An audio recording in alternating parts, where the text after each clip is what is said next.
Everyone, welcome in educator wings. कैसे हैं आप सभी? आई होप आप सब बहुत अच्छे होंगे। साथ ही आप सभी की उत्तराखंड लेक्चर स्क्रीनिंग एग्जाम और अन्य गवर्नमेंट एग्जाम की प्रिपरेशन बहुत अच्छी चल रही होगी। दोस्तों, आज का जो टॉपिक है हमारा होने वाला है भारत का भूगोल। ठीक है, ये पार्ट 2 है। इससे पहले हम लोग पार्ट 1 ऑलरेडी डिस्कस कर चुके हैं भारत के भूगोल से रिलेटेड। तो आज हम लोग डिस्कस करेंगे कुछ और नए क्वेश्चंस जो कि भारत के भूगोल से संबंधित हैं। ठीक है, तो दोस्तों, जैसे कि आप सभी को पता है, अब जनवरी मंथ ख़त्म होने वाला है। 2-3 दिन रह गए हैं इसके। ठीक है, आज 29 हो गए हैं, 30 एंड 31 2 डेज़ रह गए हैं। तो दोस्तों, जैसा कि आपको पता है कि आप लोगों को प्रिपरेशन में अब जुट जाना है। बिल्कुल, जो भी आप एक्स्ट्रा वर्क कर रहे हैं या फिजूल का वर्क कर रहे हैं, आप उसको छोड़ दीजिए। ठीक है, टाइम पास करना छोड़ दीजिए, दिल लगा के पढ़िए, मन लगा के पढ़िए। और अब टाइम हमारा ऐसा है कि हमको प्रैक्टिस करनी है मोस्टली। ठीक है, प्रैक्टिस हमको करनी बहुत ज़रूरी है, क्योंकि practice makes man perfect. Okay, practice ही है जो आपको परफेक्ट बनाएगी। तो दोस्तों, बस यही कहना है मेरा आपसे कि बहुत ज़रूरी हो जाता है प्रैक्टिस करना। अगर आपको सफलता चाहिए, एक तो प्रैक्टिस करनी है, दूसरा कंटिन्यू स्टडी करना है, कंटिन्यू करना है। ठीक है, आप प्रैक्टिस करें तो डेली करो प्रैक्टिस। ठीक है, ऐसा नहीं कि आप 1 दिन कर लिया, 2 दिन कर लिया, नहीं। आपका आई थिंक जो सेल्फ स्टडी है, ठीक है, जो मटेरियल है, स्टडी मटेरियल आप लोगों ने पढ़ लिया होगा। अब टाइम हमारा है कि हम लोग प्रैक्टिस पे ज़्यादा फोकस करें। तो चलिए आज का सेशन हम लोग स्टार्ट करते हैं। पहला क्वेश्चन देखते हैं हम लोग अपना। बनिहाल दर्रा भारत के किस राज्य में स्थित है? तो बनिहाल दर्रा भारत के किस राज्य में स्थित है ये बताना है। ऑप्शन है हिमाचल प्रदेश, बी है उत्तराखंड, सी है सिक्किम एंड डी जम्मू कश्मीर। तो जो बनिहाल दर्रा है भारत के किस राज्य में स्थित है? बनिहाल दर्रा भारत के जम्मू कश्मीर राज्य में स्थित है। ऑप्शन डी यहाँ पर करेक्ट हो जाएगा। बनिहाल के साथ साथ कौन सा और दर्रे हैं? तो पीर पंजाल दर्रा आता है, पीर पंजाल दर्रा। ओके, इसके साथ में और लिख देती हूँ, पीर पंजाल। ठीक है, जोजिला, जोजिला दर्रा भी आता है, काराकोरम। नेक्स्ट आता है लास्ट बुर्जिला। ठीक है, ये दर्रे जो हैं जम्मू कश्मीर के हैं। ठीक है, जम्मू कश्मीर में आते हैं। ओके, नेक्स्ट क्वेश्चन हम लोग देखते हैं। नेक्स्ट है हमारा सेकंड क्वेश्चन। माना, नीति, लिपुलेख दर्रे भारत के किस राज्य में है?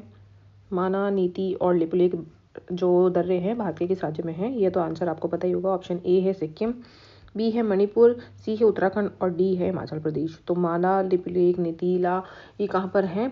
दर्रे उत्तराखंड राज्य के हैं। ठीक है, ऑप्शन सी यहाँ पर करेक्ट है। नेक्स्ट आता है हमारे जाड़े के दिनों में तमिलनाडु के तटों पर वर्षा किस कारण से होती है?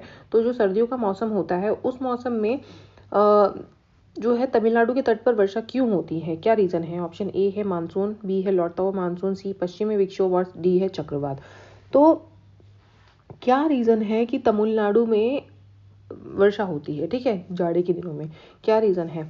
तो जो लौटता हुआ मानसून होता है ना, उसकी वजह से जाड़े के दिनों में वर्षा होती है तमिलनाडु में। ठीक है, लौटते हुए मानसून की वजह से तमिलनाडु में वर्षा होती है। ऑप्शन बी यहाँ पर करेक्ट है। अब क्या होता है ना, जो सर्दियों के मौसम होता है, जाड़े के दिनों में जनवरी फरवरी का जो टाइम होता है, उसमें तमिलनाडु के तटों पर या जो कोरोमंडल तट है उस पर वर्षा लौटती हुई है ना, वर्षा जो है ना लौटते हुए मानसून के द्वारा होती है। उत्तर पूर्वी मानसून जिसको कहा जाता है। ठीक है, उत्तर पूर्वी मानसून के कारण होती है।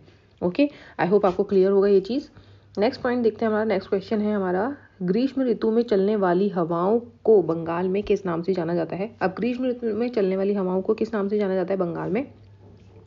ऑप्शन ए है हमारा काल बैसाखी, बी है कॉफी वर्षा, सी नॉर्वेस्टर और डी आम्र वर्षा। अब ग्रीष्म ऋतु में बंगाल में चलने वाली जो हवाएं हैं, बंगाल में किस नाम से जाना जाता है? बंगाल में जो ग्रीष्म ऋतु में हवाएं चलती हैं उसको किस नाम से जाना जाता है? तो उसको काल बैसाखी से नाम जाना जाता है। ठीक है, ऑप्शन ए यहाँ पर करेक्ट है, काल बैसाखी के नाम से जाना जाता है। अब ग्रीष्म ऋतु में जो हवाएं चलती है, तीव्र आर्द्र हवाएं जो पूर्वी भारत में, अब पूर्वी भारत में नॉर्वेस्टर कहा जाता है। ठीक है, मैं आपको यहाँ पे बता देती हूँ नॉर्वेस्टर कहाँ कहा जाता है? पूर्वी भारत में। ओके, पूर्वी भारत में कहा जाता है। अब नेक्स्ट हमारा पॉइंट आता है, और जो बंगाल में है, बंगाल में क्या कहते हैं? काल बैसाखी कहते हैं। ओके, तो और नेक्स्ट पॉइंट आता है हमारा, ये आम्र वर्षा कहाँ पर कहा जाता है? आम्र वर्षा कहाँ कहा जाता है? केरल में कहा जाता है। ठीक है, आम की फसल के लिए ये जो वर्षा होती है ना, आम की फसल के लिए सबसे ज़्यादा लाभदायक होती है, इसी कारण से केरल में आम्र वर्षा कहा जाता है इसको। ओके, आई होप आपको क्लियर होगा ये चीज़। नेक्स्ट हमारा क्वेश्चन देखते हैं, 5th क्वेश्चन। भारत में अधिकांश वर्षा किसके द्वारा होती है? ऑप्शन ए है उत्तर पूर्वी मानसून, बी पश्चिमी विक्षोभ, सी उष्णकटिबंधीय चक्रवात और डी है दक्षिण पश्चिम मानसून। तो भारत में जो वर्षा होती है, अधिकांश वर्षा, क्या कारण है? तो क्या कारण है? ऑप्शन डी हमारा यहाँ पर करेक्ट हो जाएगा, दक्षिण पश्चिम मानसून। ओके, भारत में जो अधिकांश वर्षा होती है दक्षिण पश्चिम मानसून के द्वारा ही होती है, जो कि भारत के प्रायद्वीपीय आकृति के कारण दो शाखाओं में बढ़ जाता है। ठीक है, एक तो अरब सागर की तरफ बढ़ जाता है और एक बंगाल की खाड़ी की तरफ बढ़ जाता है। ठीक है, नेक्स्ट हमारा क्वेश्चन आता है, क्वेश्चन नंबर 6। मानसून भारत में सबसे पहले किस राज्य में प्रवेश करता है? ऑप्शन ए है तमिलनाडु, बी है महाराष्ट्र, सी केरल और डी उड़ीसा। अब जो कि है सबसे पहले मानसून भारत के सबसे पहले किस राज्य में हिट करता है? सबसे पहले किस राज्य में आता है? तो केरल में आता है। और कब आता है? तो जून महीने में आता है। ठीक है, कौन से महीने में आता है? जून के महीने में आ जाता है। ओके, नेक्स्ट आता है हमारा क्वेश्चन नंबर 7। भारत में मीठे पानी की झील वुलर झील भारत के किस राज्य में स्थित है? भारत में मीठे पानी की जो झील है वुलर झील, तो किस राज्य में स्थित है? ऑप्शन ए है जम्मू कश्मीर, बी है सिक्किम, सी है हमारा मणिपुर और डी है हमारा राजस्थान। तो मीठे पानी की जो झील है भारत में वो कहाँ पर स्थित है, कौन से राज्य में स्थित है, ये बताना है हमको। कौन से राज्य में स्थित है मीठे पानी की झील, ये बताना है हमें। तो हमारा राइट आंसर हो जाएगा इसमें ऑप्शन, हमारा राइट आंसर हो जाएगा इसमें मीठे पानी की जो झील है सबसे जो वुलर झील के नाम से जाना जाता है, भारत के किस राज्य में है? ऑप्शन ए यहाँ पर करेक्ट है हमारा, जम्मू कश्मीर। ओके, नेक्स्ट आता है हमारा क्वेश्चन नंबर 8। केबुल लमझाओ नामक तैरता हुआ पार्क जो कि लोकटक झील में स्थित है, भारत के किस राज्य में है? बहुत इजी क्वेश्चन है, एसएससी का फेवरेट क्वेश्चन है। ठीक है, ऑप्शन ए है केरल, बी है मणिपुर, सी है सिक्किम और डी है मिजोरम। तो करेक्ट आंसर है इसका Manipur, option B Manipur. Next आता है क्वेश्चन नंबर 9 आता है, भारत की सबसे बड़ी कृत्रिम झील कौन सी है? ऑप्शन ए है Rana Pratap Sagar, B Jawahar Sagar, C Govind Vallabh Pant Sagar and D है गांधी सागर। तो कृत्रिम झील सबसे बड़ी कृत्रिम झील कौन सी है? गोविंद वल्लभ पंत सागर। ओके, ऑप्शन सी यहाँ पर करेक्ट हो जाएगा। नेक्स्ट आता है क्वेश्चन नंबर 10। कोलेरू झील भारत के किस राज्य में स्थित है? कोलेरू झील जो है भारत के किस राज्य में है? ऑप्शन ए है आंध्र प्रदेश, बी केरल, सी महाराष्ट्र और डी तेलंगाना। तो करेक्ट आंसर हमारा होगा ऑप्शन ए आंध्र प्रदेश। कोलेरू झील कहाँ पर है? आंध्र प्रदेश में है।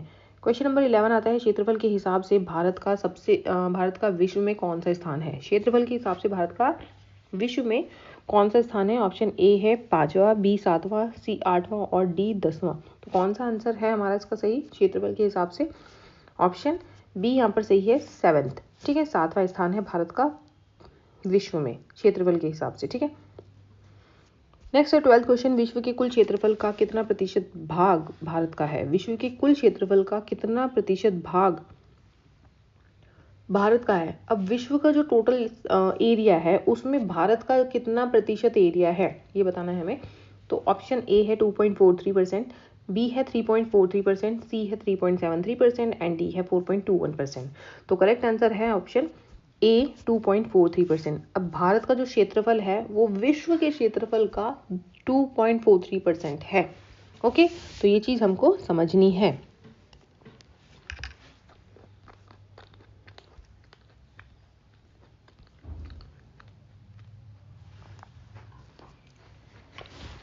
नेक्स्ट है हमारा क्वेश्चन नंबर 13।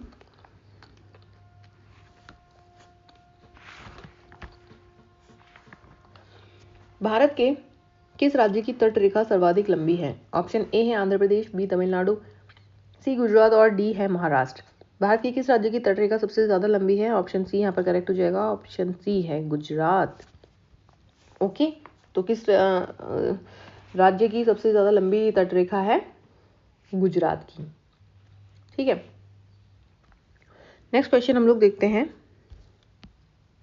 क्वेश्चन नंबर 14 हमारा आता है, भारत के सबसे उत्तरी बिंदु का नाम क्या है? ऑप्शन ए है सियाचिन, बी इंदिरा कॉल, सी कारगिल और डी इंदिरा पॉइंट। भारत के सबसे उत्तरी बिंदु का नाम क्या है? उत्तरी बिंदु का नाम क्या है भारत के सबसे? तो क्या होगा भारत के सबसे उत्तरी बिंदु का नाम क्या होगा? इसका आंसर आप लोगों को सबको पता है, ऑप्शन बी है यहाँ पर इंदिरा कॉल। ओके, ऑप्शन बी यहाँ पर करेक्ट है, इंदिरा कॉल। नेक्स्ट आता है क्वेश्चन नंबर 15। ये देखिए, आप लोग देख सकते हैं नॉर्थ पॉइंट जो है इंदिरा कॉल के नाम से जाना जाता है। ये रहा हमारा, ठीक है, रेड लाइन मैं कर देती हूँ, ठीक है। नॉर्दर्न पॉइंट कौन सा है? इंदिरा कॉल के नाम से जाना जाता है, सियाचिन लद्दाख में है। ओके, अब जो सबसे ईस्टर्न पॉइंट है, ईस्टर्न पॉइंट कौन सा है? अरुणाचल प्रदेश में पड़ता है, किबिथू। ये चीज़ याद होनी चाहिए, ठीक है। अरुणाचल प्रदेश में पड़ता है ईस्टर्न पॉइंट। और सबसे वेस्टर्न पॉइंट कौन सा है? वेस्टर्न सबसे, जो कि गुजरात में पड़ता है, वेस्टर्न पॉइंट कौन सा है? गुहार मोती। ये इंपॉर्टेंट है, चीज़ें इंपॉर्टेंट चीज़ें हैं जो आपको बता रही हूँ मैं। और सबसे लोअर जो कौन सा है? देखो, जो इंडिया के ये जो बना हुआ है एरिया, ठीक है, ये वाला जो एरिया है, इसमें सबसे नीचे वाला पॉइंट है जो एक ही है, कन्याकुमारी में, तमिलनाडु में, ठीक है। इसको southern most of the man land बोलता है ना, मेन लैंड बोला जाता है। ओके, तो कहाँ पर है? कन्याकुमारी में है। नेक्स्ट जो है हमारा सबसे जो इंडिया का कहा जाता है सदर्न पॉइंट, दक्षिणतम बिंदु कौन सा है सबसे ज़्यादा? तो कौन सा है? इंदिरा पॉइंट जिसको कहते हैं, जो कि कहाँ पर है? ग्रेट निकोबार में, ठीक है। ये देखिए आप लोग, इंडिया का ये वाला लाइन यहाँ ख़त्म हो रही है, तो इसके बाद में नीचे यहाँ आता है, ठीक है, जो कि इंडिया के लेवल से तो नीचे है ना, मतलब, ठीक है। जो इंडिया का ये जो ओवर लेवल है तो उसके नीचे है। तो ग्रेट निकोबार का जो सबसे दक्षिणतम बिंदु है, ग्रेट निकोबार किसके अंतर्गत आता है? इंडिया के अंतर्गत ही आता है, ठीक है, इंडिया के ही द्वीप है। तो सबसे जो दक्षिणतम बिंदु है, दक्षिण का बिंदु है कौन सा है? इंदिरा पॉइंट। और सबसे उत्तरी बिंदु कौन सा है भारत का? इंदिरा कॉल, ठीक है। वेस्टर्न बिंदु कौन सा है? गुहार मोती, जो कि गुजरात में है। और ईस्टर्न कौन सा है? ईस्टर्न बिंदु कौन सा है हमारा? ईस्टर्न बिंदु है हमारा किबिथू, अरुणाचल प्रदेश में है। आई होप आपको क्लियर होगा ये सब चीज़ें। तो दोस्तों, आप लोग मैप के थ्रू समझ सकते हैं ये सब चीज़ें, ठीक है। मैं इसको इरेज कर देती हूँ जिससे आपको इजीली क्लीन आप लोग देख पाएँ इस चीज़ को। ओके, आप लोग इजीली इसको देख पाएँ। तो चलिए नेक्स्ट क्वेश्चन पर आते हैं हम। भारत की सबसे लंबी स्थलीय सीमा किस देश के साथ है? भारत की जो सबसे लंबी स्थलीय सीमा है, ऑप्शन ए है पाकिस्तान, बी चीन, सी म्यांमार और डी बांग्लादेश। तो भारत की सबसे ज़्यादा लंबी स्थलीय सीमा किस देश के साथ लगती है? तो बांग्लादेश के साथ लगती है। ऑप्शन डी यहाँ पर करेक्ट है हमारा आंसर, बांग्लादेश के साथ लगती है। ओके, नेक्स्ट आता है क्वेश्चन नंबर 16। तो ये देख सकते हैं आप, ये देखिए मैप में आप लोगों के लिए लेकर के आई हूँ। बांग्लादेश हमारा ये रहा, ओके, ये रहा बांग्लादेश। तो सबसे ज़्यादा सीमा किसके साथ लगती है? बांग्लादेश के साथ लगती है। ओके, किसके साथ लगती है? बांग्लादेश के साथ लगती है। तो चलिए नेक्स्ट हमारा पॉइंट है, इसको मैं हटा देती हूँ, आपको इजीली हो जाएगा क्लियर देखने के लिए। नेक्स्ट आता है हमारा क्वेश्चन नंबर 16। भारत की स्थलीय सीमा कितने देशों में लगी है? ऑप्शन ए है 5, बी है 6, सी है 7 और डी है 8। तो भारत की जो स्थलीय सीमा है कितने देशों के साथ लगी है? तो 7 देशों के साथ लगी है।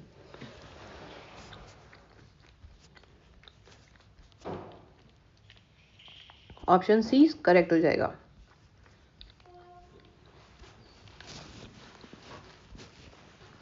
नेक्स्ट है क्वेश्चन नंबर 17।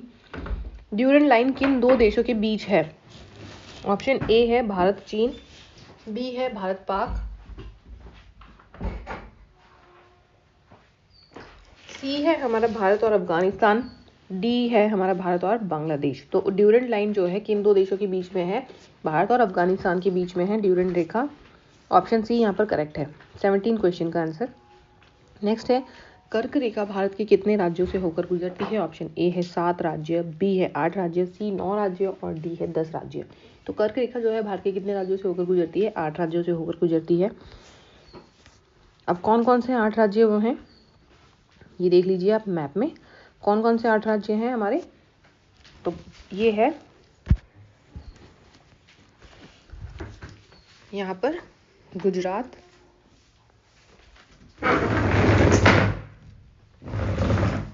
आठ राज्य कौन कौन से हैं हमारे इसमें? गुजरात है, ये रहा, ठीक है, मध्य प्रदेश, छत्तीसगढ़, झारखंड, वेस्ट बंगाल, ठीक है, और यहाँ आता है हमारा त्रिपुरा मिजोरम।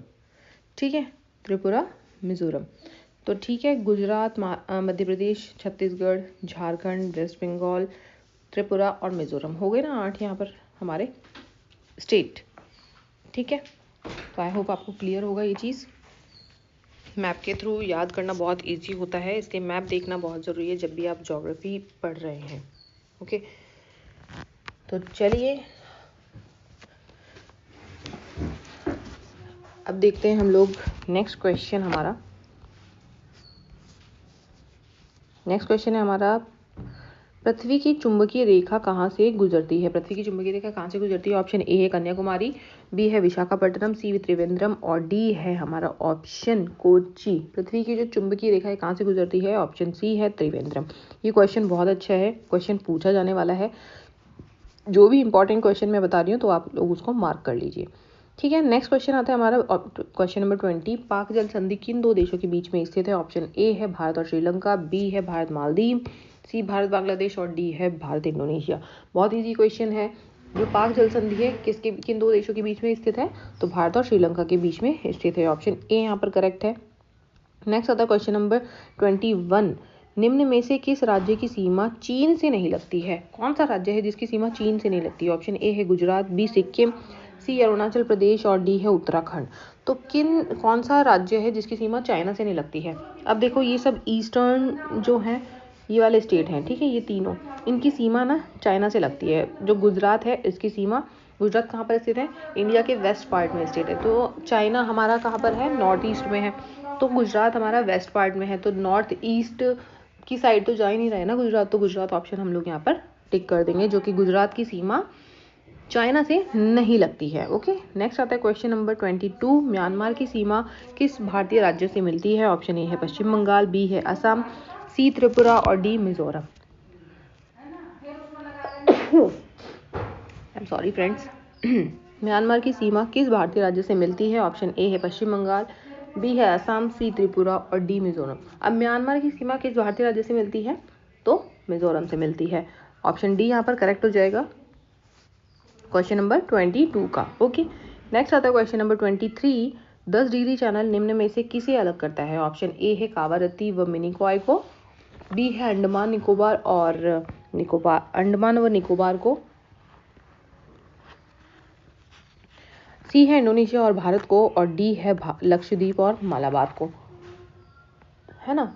तो जो 10 डिग्री चैनल है वो किसको अलग करता है? 10 डिग्री चैनल किसको अलग करता है ये बताना है हमें। ऑप्शन हमारा करेक्ट होगा यहाँ पर ऑप्शन बी, अंडमान और निकोबार। ओके, ऑप्शन बी यहाँ पर करेक्ट होगा, अंडमान और निकोबार को 10 डिग्री चैनल अलग करता है। तो क्लियर है हमारा। अब मैं आपको बता देती हूँ, देखो 8 डिग्री जो चैनल है हमारा किसको अलग करता है? मालदीव और मिनिकॉय को अलग करता है। ठीक है, 9 डिग्री चैनल जो है हमारा कावारत्ती और मिनिकॉय को अलग करता है। 10 डिग्री चैनल हमने भी पढ़ा है, तो ये अंडमान जो है ना, छोटा अंडमान है, छोटा अंडमान व निकोबार को अलग करता है 10 डिग्री चैनल। ठीक है, आई होप आपको क्लियर होगा ये चीज़। नेक्स्ट आता है क्वेश्चन नंबर 24। कोको जल संधि किन 2 देशों के किन 2 क्षेत्रों को विभाजित करती है? कोको जल संधि किन 2 क्षेत्रों को विभाजित करती है? ऑप्शन ए है हमारा कोको द्वीप व कार निकोबार को, बी है कोको द्वीप व मध्य अंडमान को, सी है कोको द्वीप व ग्रेट निकोबार को और डी है कोको द्वीप व उत्तरी अंडमान को। तो कोको स्ट्रेट जो है, कोको जो जल संधि है, ठीक है, किसको अलग करती है? कोको द्वीप और उत्तरी अंडमान को अलग करती है। ठीक है, इनको विभाजित करती है। ऑप्शन डी यहाँ पर करेक्ट हो जाएगा क्वेश्चन नंबर 24 का। नेक्स्ट आता है क्वेश्चन नंबर 25। सन 1818 में किस स्थान पर सर्वप्रथम सूती वस्त्र की आधुनिक मिल स्थापित की गई थी? तो 1818 में सबसे पहले सूती वस्त्र की मिल कहाँ स्थापित की गई थी ये बताना है हमें। ऑप्शन ए है कोलकाता, बी है बॉम्बे, सी है हमारा अहमदाबाद और डी है हमारा कानपुर। तो सूती वस्त्र की जो मिल थी सबसे पहले कहाँ पर स्थापित की गई थी? ऑप्शन हमारा करेक्ट हो जाएगा यहाँ पर। जो सबसे पहले सूती वस्त्र की मिल थी सबसे पहले कहाँ स्थापित की गई थी? 1818 में कोलकाता में स्थापित की गई थी। ऑप्शन ए यहाँ पर हमारा करेक्ट हो जाएगा 25 क्वेश्चन का। नेक्स्ट आता है क्वेश्चन नंबर 26, उत्तर भारत का मैनचेस्टर किस शहर को कहा जाता है? उत्तरी भारत का मैनचेस्टर किसको कहते हैं? ऑप्शन ए देखते हैं हमारा कानपुर, बी है दिल्ली, सी है कोलकाता और डी अमृतसर। तो हमारा आंसर क्या होगा? उत्तर भारत का मैनचेस्टर किसको कहा जाता है? ऑप्शन ए यहाँ पर करेक्ट होगा, कानपुर को कहा जाता है। और क्वेश्चन नंबर 27 आता है, मध्य प्रदेश का नेपानगर क्यों प्रसिद्ध है? मध्य प्रदेश का नेपानगर क्यों प्रसिद्ध है? क्या रीजन है? ऑप्शन ए है जूट उद्योग, सी बी है चीन उद्योग, सी है कागज उद्योग और डी है रेल उपकरण। ठीक है, तो क्या रीजन है मध्य प्रदेश का जो नेपानगर है वो क्यों प्रसिद्ध है? ऑप्शन सी यहाँ पर करेक्ट हो जाएगा, कागज उद्योग के लिए। ठीक है, नेक्स्ट आता है क्वेश्चन नंबर हमारा 28, वर्ष 1906 में भारत में फॉस्फेट उर्वरक का पहला कारखाना कहाँ स्थापित किया गया? ऑप्शन ए है हैदराबाद के बेगमपेट में, बी है तमिलनाडु के रानीपेट, सी है उत्तर प्रदेश के कानपुर और डी है गुजरात का सूरत। तो 1906 में भारत के फॉस्फेट उर्वरक का पहला कारखाना कहाँ स्थापित किया गया? तमिलनाडु के रानीपेट में। ठीक है, तमिलनाडु के में कोई रानीपेट नाम की जगह है तो वहां पर स्थापित किया गया। नेक्स्ट आता है क्वेश्चन नंबर 29, जलयान निर्माण का पहला कारखाना वर्ष 1941 में सिंधिया स्वीम नेविगेशन कंपनी द्वारा कहाँ स्थापित किया गया? ऑप्शन देखते हैं। ऑप्शन ए है सूरत, बी पारादीप, सी है विशाखापट्टनम एंड डी है हमारा गोवा। तो जलयान निर्माण का पहला कारखाना 1941 में सिंधिया स्वीम नेविगेशन, ठीक है, कहाँ स्थापित, नेविगेशन कंपनी द्वारा कहाँ स्थापित किया गया पहला कारखाना? तो विशाखापट्टनम में स्थापित किया गया। ऑप्शन सी यहाँ पर करेक्ट हो जाएगा क्वेश्चन नंबर 29 का आंसर। नेक्स्ट आता है क्वेश्चन नंबर 30, सार्वजनिक क्षेत्र में की कंपनी गार्डनरीच वर्कशॉप लिमिटेड कहाँ स्थित है? ऑप्शन ए है कोलकाता, बी है मुंबई और सी चेन्नई, डी कोच्चि। तो सार्वजनिक क्षेत्र की जो कंपनी है गार्डनर वर्कशॉप लिमिटेड कहाँ स्थित है? तो वो है ऑप्शन ए करेक्ट है यहाँ पर, कोलकाता। ठीक है, तो दोस्तों ये थे आज के 30 इंपॉर्टेंट क्वेश्चन। आई होप आपको आज का सेशन अच्छा लगा होगा, क्वेश्चन समझ में आए होंगे। अगर क्वेश्चन टफ है तो आप मुझे बता सकते हैं, क्वेश्चन इजी हैं तब भी आप मुझे बता सकते हैं। ठीक है दोस्तों, थोड़ा हमको लेवल हाई करके चलना पड़ेगा जिससे कि हम लोगों की प्रिपरेशन बेटर हो सके। टाइम कम है, अब ज़्यादा से ज़्यादा मैं आप लोगों के साथ में जुड़ी रहूँगी एक्चुअली, क्योंकि अब मुझे भी अपना पूरा सिलेबस जल्द से जल्द पूरा करना है और आप लोगों को अच्छे से अच्छा कंटेंट प्रोवाइड कराना है। इसके बाद मैं आप लोगों के साथ में मॉडल पेपर जो हैं उनको सॉल्व करूँगी आप लोगों के साथ में। ठीक है, तो दोस्तों आज के लिए बस इतना ही। अगर आप लोगों को सेशन अच्छा लगा है तो प्लीज़ लाइक ज़रूर कीजिए, शेयर कीजिए अपने रिलेटिव्स एंड फ्रेंड्स के साथ में, और अपने फ्रेंड्स और रिलेटिव्स को शेयर करो। ठीक है, और सब्सक्राइब करो चैनल को। Thank you. नेक्स्ट वीडियो मेरा जल्दी अपलोड होगा। Till then bye bye and take care.